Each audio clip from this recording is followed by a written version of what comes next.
Okay, so it is time to feed my sourdough. I have 2 sourdoughs going right now because I wanted to test it in this side of the house, temperature wise, if it's rising better or if it's doing better over on what we call Grandma's side, which is a little 1-bedroom apartment we have built onto our house from when my mother-in-law used to live with us. So we're gonna feed both. I've been feeding them both the same. I feel like the one over there does a little bit better, but I'm not sure yet. I'm still maybe a couple days out of knowing for sure. And I'm actually trying to find somebody to give my extra starter to so I don't have to keep feeding both. So let's get going on that. I am using a new flour that I just started with, and I'm sure a lot of you that are my close friends, you know that I have a big time problem with gluten.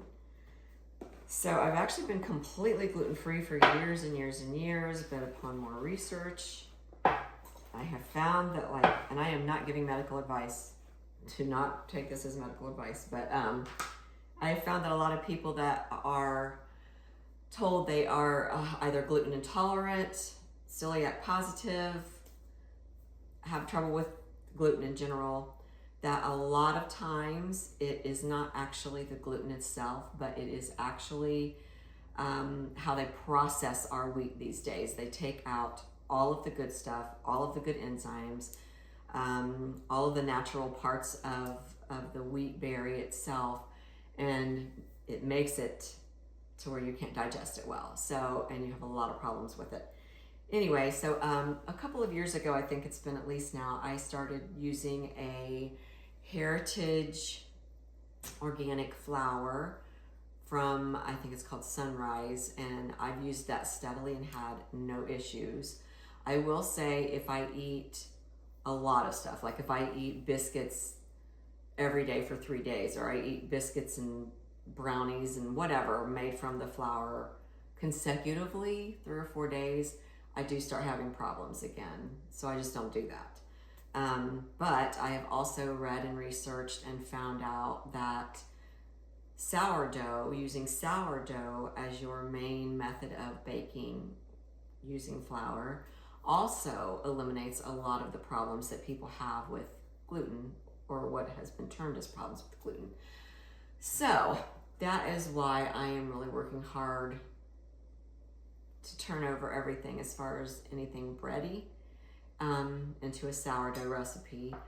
I miss so many things, like good bread, good bread and good donuts and all of the stuff. So that's what I'm going towards. I'm trying to get there to where I can just make my own.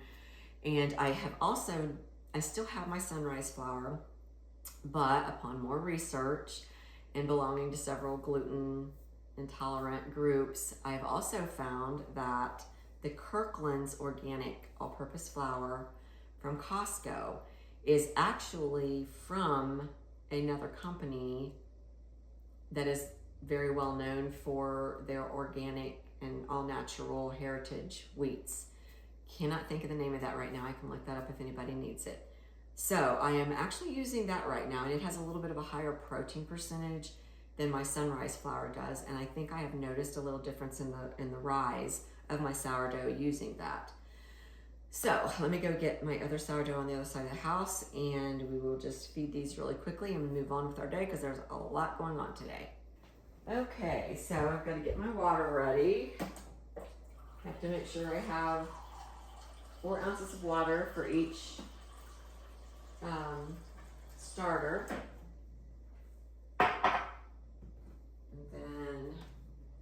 Now this is just how I do it, you guys. You might have a total different way of doing it, but this is how I do it. These are for my discard. I have made a few things with the discard. The crackers were amazing, but they were a little hard, so I need to find a little bit something to add to that, to toward that. But anyway, so the first thing we need to do is turn on, I don't know if you can see this at all, turn on our, let me see if I can bring this in to where it's showing a little bit more of what I'm actually doing. Yeah, our scale. So first thing I'm going to do is I'm going to put this on here. I'm going to cancel it out back to 0. And then I pour off 8 ounces. Whoop, I forgot to stir it first. That's important. Make sure you stir your starter real good first. Get everything blended in there really good. So that is, and don't worry about the little slimy stuff. That's just more of the good stuff. As long as you do not have mold growing or anything super weird, you're good. Okay. So 8 ounces is what we're gonna pour off. You know what? I just thought of something. This one wasn't my 4 ounce one, this one was my 6 ounces. So I just went over a 1/7 of an ounce.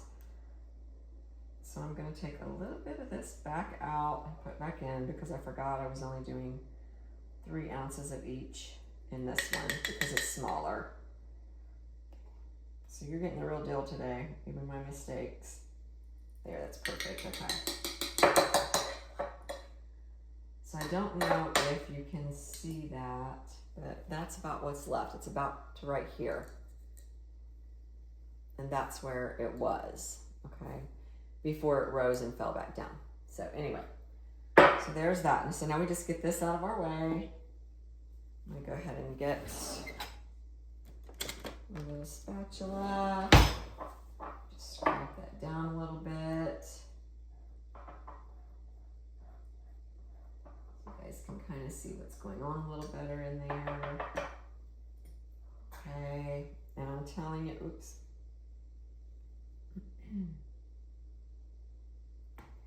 You definitely always want to be near your sink because you're going to rinse your fingers about 100 times. Okay, so first thing I do is I always add the water, and remember I've put this on here now, so you got to cancel it back out to 0. So this is going to be 3 and 3, so 3 ounces of water.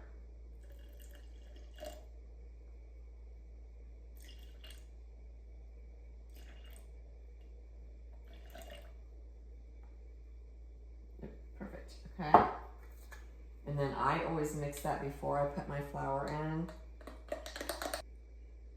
So it's showing your 3 ounces of water, and then I zero it out again. And then get your flour. Probably just gonna do one of these with you because you don't really need to watch both, but okay. I will say with my big one, I use this for my flour because it kind of breaks it up a little bit. This is a little bit chunky. I don't know if that's really the word, but it sticks, kind of stickier flour. And so I can't really do that over this. Believe me, I've tried and I made a big mess. And so what I do instead is when I'm getting ready to do this one, I do it over top of my flour so that what I'm scooping from has been thinned out. Let me turn here, get this going faster. So now when I scoop this to start measuring, see how it's nice and feathery. All right, so we need 3 ounces of this.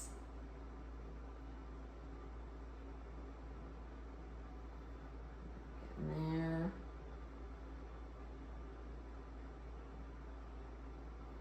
Just go really slow when you get close because the most minute amount gets you up to where you need to be.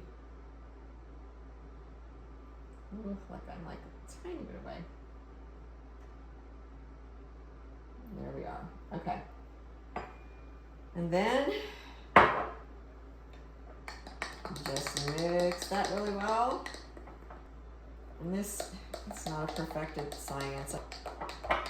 I started out following a guy, I cannot think of his name, but if anybody wants the link, I can find his thing. And I went by his method when I got started with this. So I feel like that's, I don't know. Sometimes I think the spoon I'm using just makes this look a little thicker than it is. I feel like it's a teeny bit thick. I'm just literally gonna put like a couple of drops of water in there. Okay, and that's that. So that is done. But now this is really important, and I learned this from the very, very first time I made a sourdough starter. My sourdough starter was beautiful. But, and I was wiping down my sides and everything, but the jar I was using was actually a starter jar. I bought it particularly for that. But it had like a little lip that came over the top like that. And I had missed a little teeny tiny bit of that in that lip. And this is only really a worry when you're first getting your starter going.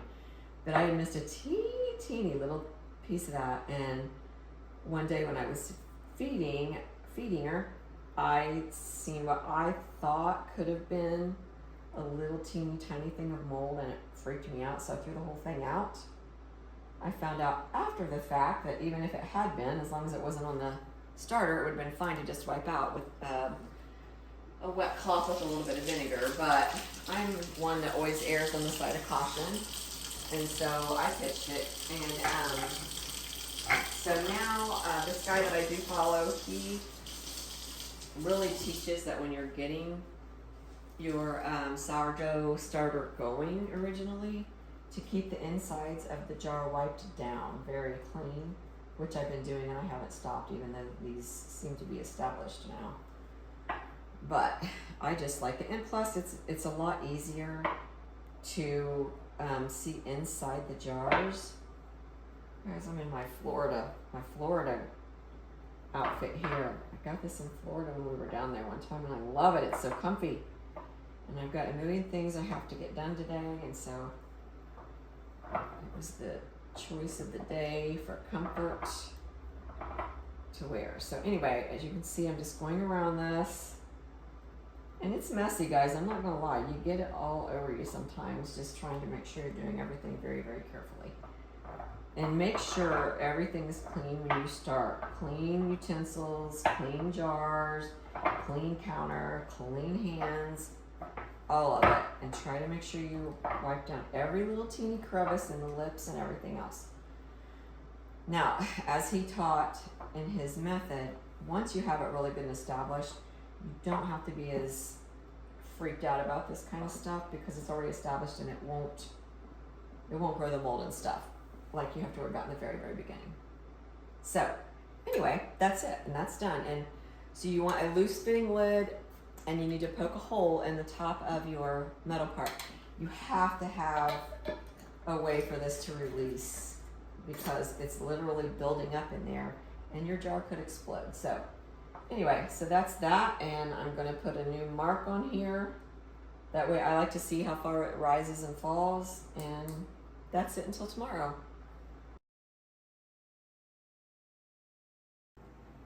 Just making me a quick lunch. Well, brunch. I haven't had anything to eat today. This is leftover chicken. Oh, look at my hand, it looks terrible. Leftover chicken, peppers, onions, even a little bit of beet is chopped up in there. All of that is from our farm in one way or another. Not the tortilla, but not the corn tortilla, but all of the insides. And I love this. This is so yummy. Okay. Just a little bit of that over it. And then this. I'm not a big heat girl, and this isn't super hot, but it is delicious. So if you haven't tried this, try it. I don't know why my skin color is looking so crazy. I look like I don't even know what, but anyways, that's not accurate. So anyway, give this stuff a try too. It's so good. And it's not super hot. It just gives like just the right little bit of a kick. And I don't use a whole lot, but it just gives a nice little sweet kick to it. So anyway, I'm gonna eat real quick and we'll get back to what all we got to do today. All right, guys, we're gonna do just a quick, small peach cobbler next. One of the hardest things I have found to get used to, even though my last child has been out of the house for many years now, I still have a hard time remembering to just cook enough for my husband and I. So there's always, we usually get 2 or 3 evenings or whatever out of whatever I make. But we do have kids in and out a lot, so that helps too. And as you can see, this big old thing right here is full of leftover watermelon and corn on the cob. And so if we have a lot of leftover things, we just feed it to the pigs or the chickens. If it's meat related, we let our farm dog Ruthie have it. Okay, so I will tell you right now, I'm a one dish, one pan girl. If I can get away with doing as much of it in one pan, I'm going to. So I'm just buttering this up so nothing sticks to it. You see, it's not a little buttering stick, it's all half used up. Okay, so if I'm making something in a large quantity, like if I'm making peach jam, then I always like quick scald my peaches, throw them in some ice water, because the peel will just literally slide right off. However, if I'm only gonna, I've got 5 peaches here, so I'm just gonna peel those and cut them up myself or whatever. So I'm gonna do that now. And I usually just get a little styrofoam plate like this so that I don't have to stand over top of the trash can while I'm doing it. Changed my clothes, as you can see. I was doing some things outside, and honestly, that little outfit thingy is so comfortable, but it was driving me crazy because I felt like I just kept having to pull up the neck. So I changed. Just got these peaches yesterday. There's kind of a bad spot in that. We're watching our big peach tree very, very carefully because I don't know, it's not looking really great. It's almost like half of the whole tree has died out, and the other half does have some peaches on it. It's our little tiny, those peaches are tiny, but they are really good. That's what I always make my jam out of. But there was just not hardly anything on it this year, so I bought these. And hopefully, which doesn't seem very right, but anyway, this is a slippery little thing.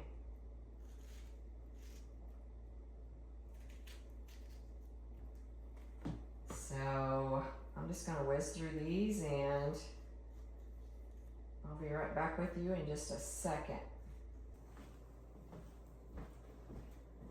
Okay, you guys, we're back at it. So I got all my peaches all cut up real nice and small. I'm not gonna do the put it all in a pan and boil it and all that.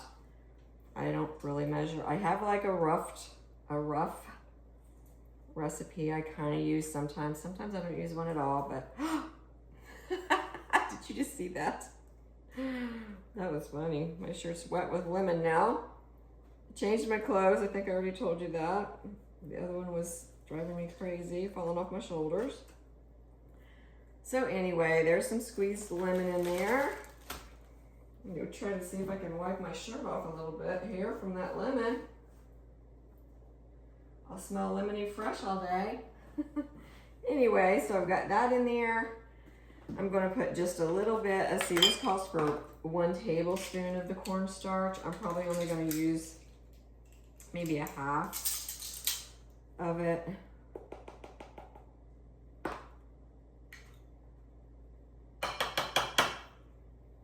Okay, and you can see in my pan, this is a very shallow layer. I mean, like it's layered on each other, but it's not a whole lot of peaches. But I will say, my husband and I both, we prefer like a lot more of the breading of whatever we're gonna have than we do the actual fruit. We like that flavor of the fruit in there with it, but we like a lot of, I don't know, breadish, whatever, with it. So, and then some cinnamon, and I like a lot of cinnamon in it, so let's see what this calls for. Ooh, this only calls for a quarter, so I better just, I like a little bit more than that, so I'll do a half a teaspoon. And I love this cinnamon. It is my favorite cinnamon. It's Anthony's. It's good. And you get this big old bag for a really good price. It's organic, non-GMO, gluten-free, super good for you. Look up this brand, it's so good. Anyway, oh, let me get me a little spoon out here.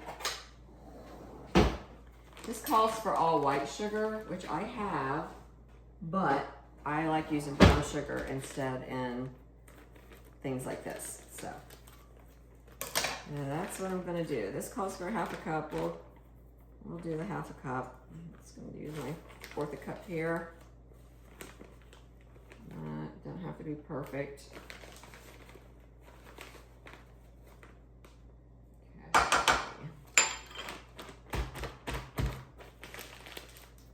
All right. Trying to move along quickly, y'all. Y'all save your little twisters? I do. But I will put this in a Ziploc baggie as well, just because I try to keep all of the air out of my brown sugar so it doesn't clump up and get hard. Okay, so I think we are to where we can, yeah, let's just mix this up really good right here in my baking dish, because that's how I do it. I eliminate any step that I can. I eliminate any dish that I wouldn't have to wash if I can. And I've done this for years. I mean, we had 4 kids, always on the run, always doing things as a family. And so anywhere I could cut a step out for me, I would. And this was one of them, so. Okay, that is blended real nice and well. So now we just gotta make our cobbler top. All right, let me get me another spoon out here. Rinse my hands again. I rinse my hands a million times, you guys. I can't handle if I get even a little bit of something on my hands, like sticky or whatever. All right, so this is gonna be, this is basically my biscuit recipe. A cup of flour, which again, I'm not crazy precise. I mean, I come in here and just make things half the time without any help from a recipe, but let's see, 1.5 of the baking powder, which I should have known that because that's, again, the, where's my things at here? Get me all confused. It is a 1.5, right? Yeah. No. It's not, it's an and. So 1, that's the half. And there's the whole. All right. Where are we at? Okay, guess what Shelly just did? Shelly messed up again. So we need to take a little bit of this baking powder back out because I forgot I'm kind of halving this recipe. Okay, so there we go. I can't put it back in because it's mixed with flour now, so that's gonna go in the trash. You're gonna get the real deal with me, if nothing else. I promise you that, because I don't ever want to appear fake or perfect, because I am far from it. All right, salt. What kind of salt do you guys use? It's very important also. I stopped using table salt a long time ago. Regular table salt that you buy from the store. And I use only Redmond's now. Ancient sea salt. And it's from right here in the United States, y'all. So check it out. It has all kinds of yummy minerals and good things for your body in it.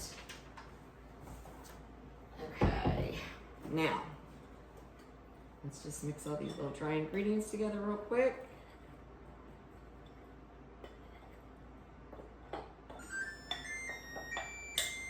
I'm gonna add some more of my sugar in there, which I already closed. Why did I do that? I'll just use some plain sugar in the biscuit part, just so I don't have to open that all up again. And that's something else too I've talked about in another video. I don't remember what I was making, but don't buy just the regular sugar in the store in the bags. That's all made from beets, and it tastes good and everything, I get that, but it's not from sugar cane at all. It's not. There is a brand that Kroger's carries, and I cannot remember the name of it either. It starts with a Z, I think.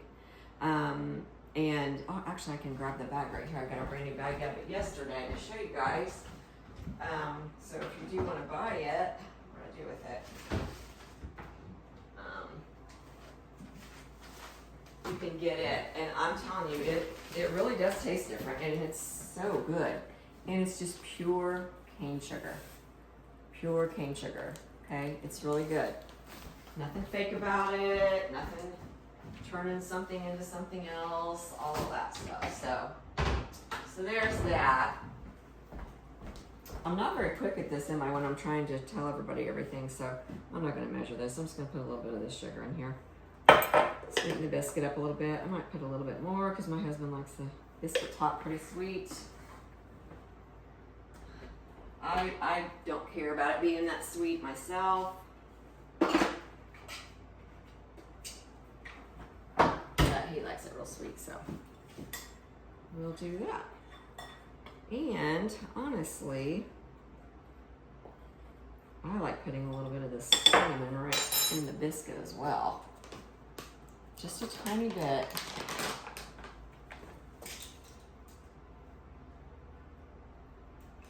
Do a fourth. Not even a full fourth. Maybe a little bit more. I love cinnamon. Oh, it smells so good. All right. We're getting there, guys. Bear with me. Probably won't even put all of this on video because I am not quick at doing this to show people yet. You know what I mean? All right, so there's that. So now we need our butter, which this calls for shortening. I don't use shortening either. It's yucky, fake goodness, not good for you. I use only real butter. So I think it's 3 tablespoons in here of that. Yeah, okay. So let's find our little lines. So we're about right there.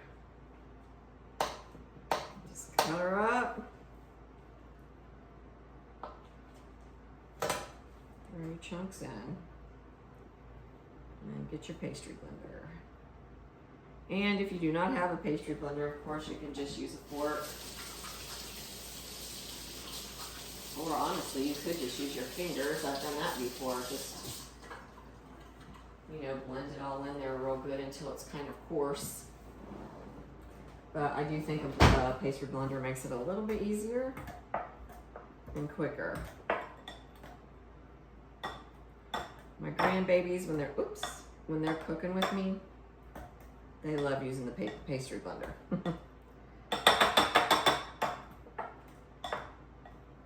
Who has a pastry blender? Who doesn't? Or do you do it a different way? Tell me your ways. Share your wisdom. That's what we all ought to be doing, right? Share our wisdom. I love learning new things from people.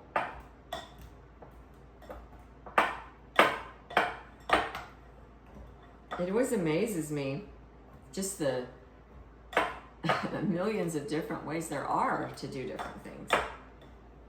I love that. Okay, that's about good, I think.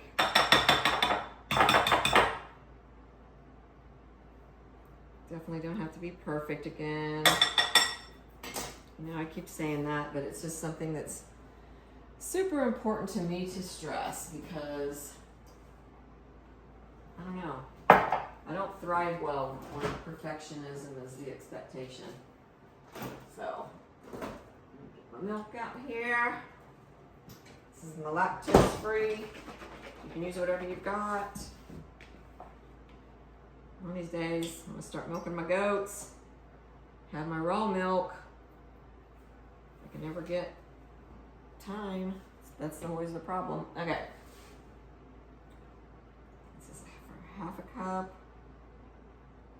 which is definitely not going to make it as biscuity as my regular biscuit recipe, because my whole biscuit recipe only calls for 3/4 of a cup. So this will be a little more runny, but that's okay. It's a cobbler, right? Everybody looks at cobbler different. I like it really biscuity on top, but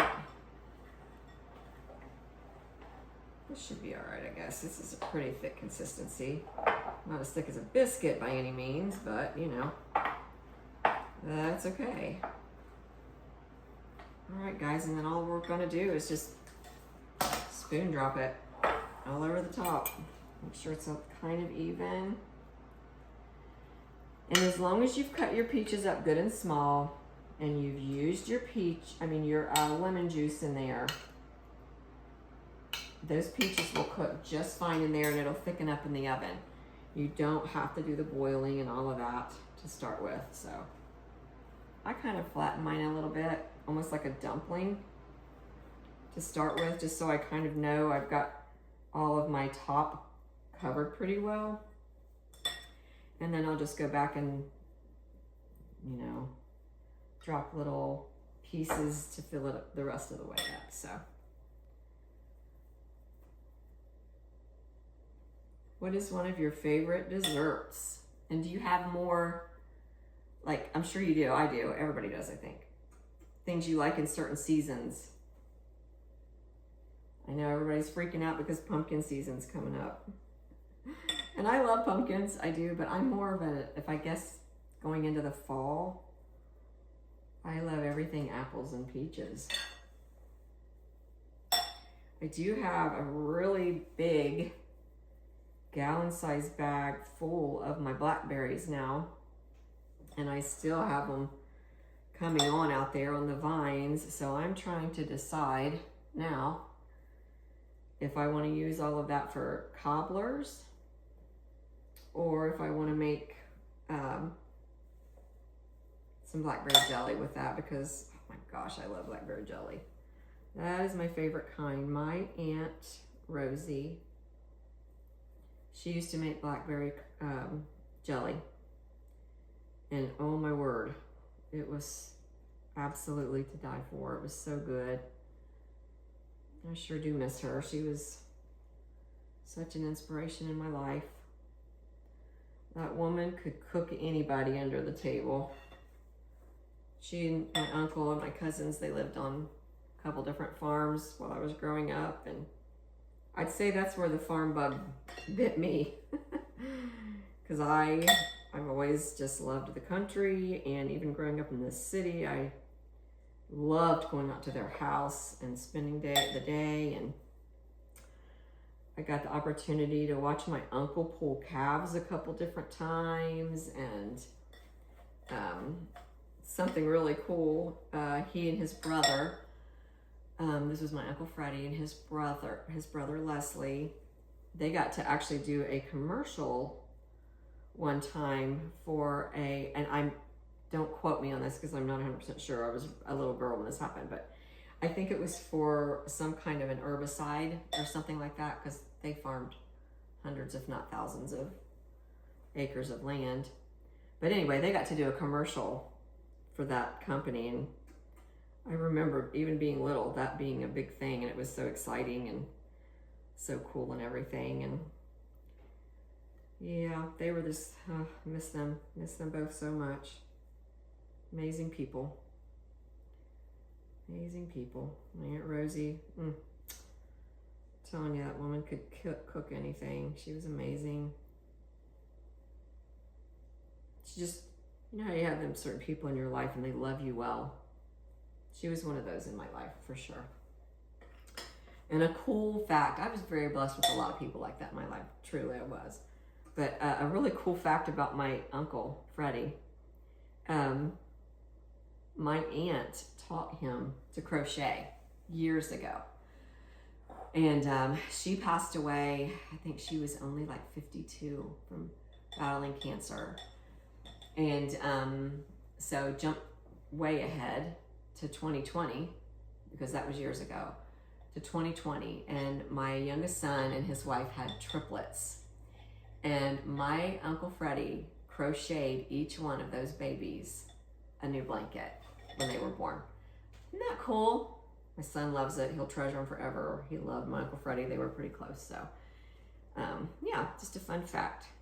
So, men, you can do that kind of stuff, and it blesses people. Those gifts are like treasures of a lifetime. So, don't ever count that kind of stuff out just because you're a guy.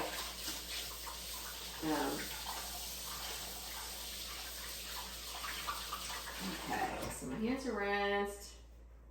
I think we're ready to put her in, you guys. But one thing I always do right before I do is I get my cinnamon and sugar that I already have mixed in this.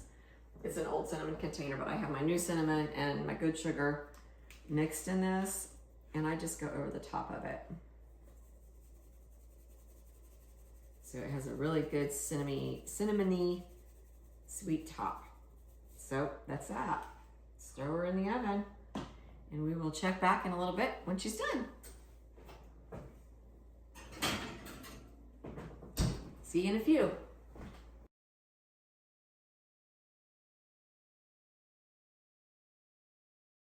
Okay, you guys, it's done and it looks amazing. I wanted to get some video of it bubbling when it first came out, but I couldn't. I was on the phone with my beautiful daughter, so it's not cooled down all the way, but it's not bubbling like it was. So let's dig into this. I'm getting ready to take a little break anyway. So let's try her out. Oh. Come on, crunchiness. Yum.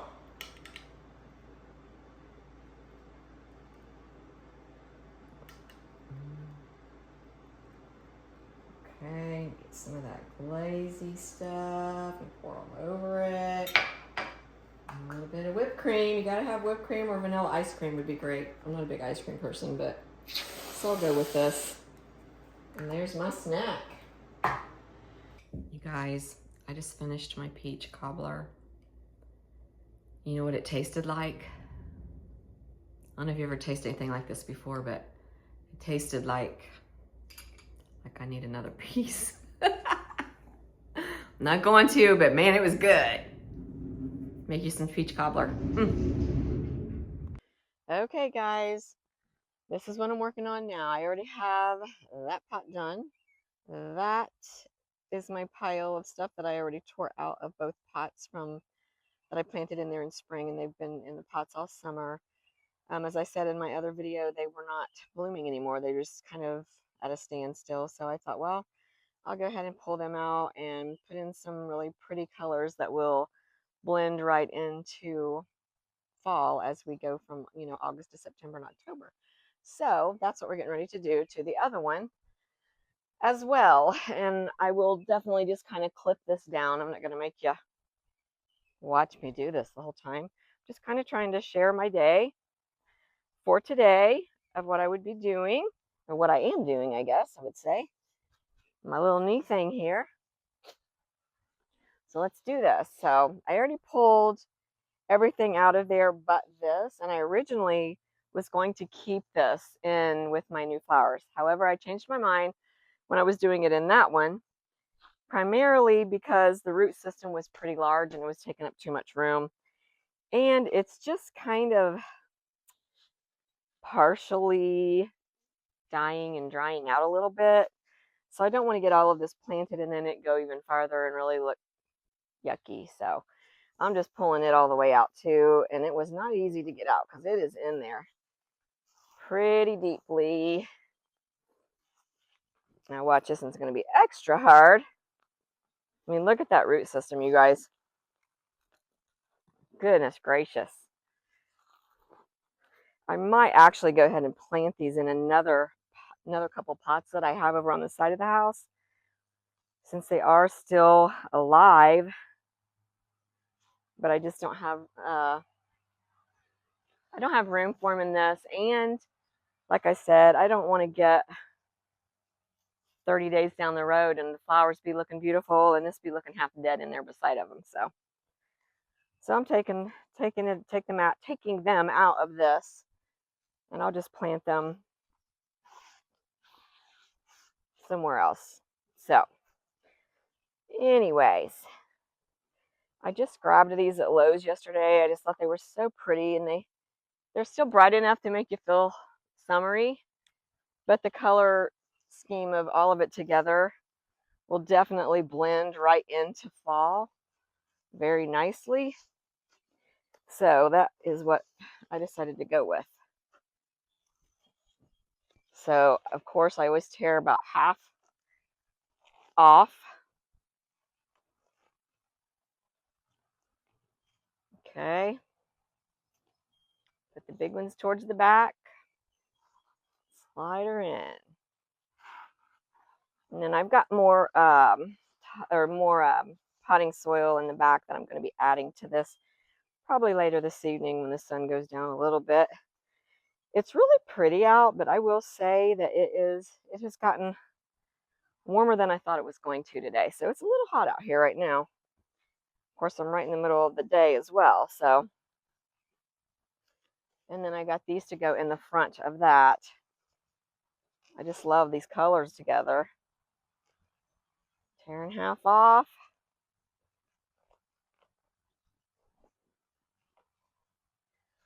Just such a nice quick fix to change up the feeling of the lighter, brighter colors of summer into some still bright and pretty colors, but more able to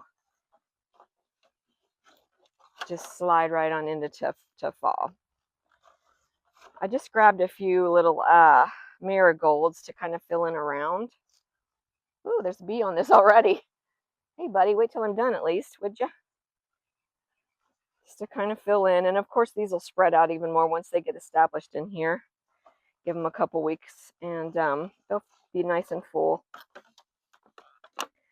Yeah, I gotta go back to Lowe's sometime because I'd gotten 2 of each of these bigger plants and only 1 of these little things because I was just going to put 3 in each pot.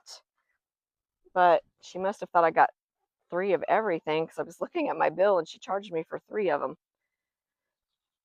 So that's $7. I'll go back and get me some more flowers or a vegetable or something, or a no soliciting sign, which I already bought those while I was there too. If you know, you know. Anyway, I got my no soliciting sign put up on my door today, and I ordered a large one to put down towards the end of our driveway. So as they're coming on the property, they'll see it. So hopefully that'll stop that from happening again. It's not, we just don't live in the day and age where it's a good idea to go out through the country and go door knocking to sell things. It's just not safe. It's not safe for you as the person selling things.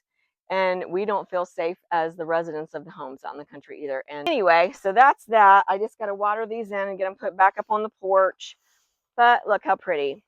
Aren't those pretty? And that'll fill all in with these marigolds and things and just make it nice and bright on the porch again. So I think that's it for right now. I don't know what else I have planned today. Well, I do know I've got to go out there and pull a bunch of plants out of my raised beds, but we'll see how that goes, if I video or not. But if not, then have a blessed Friday tomorrow, which I don't know when I'll get this loaded, but tomorrow's Friday. So have a blessed weekend.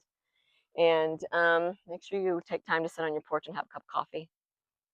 See y'all later.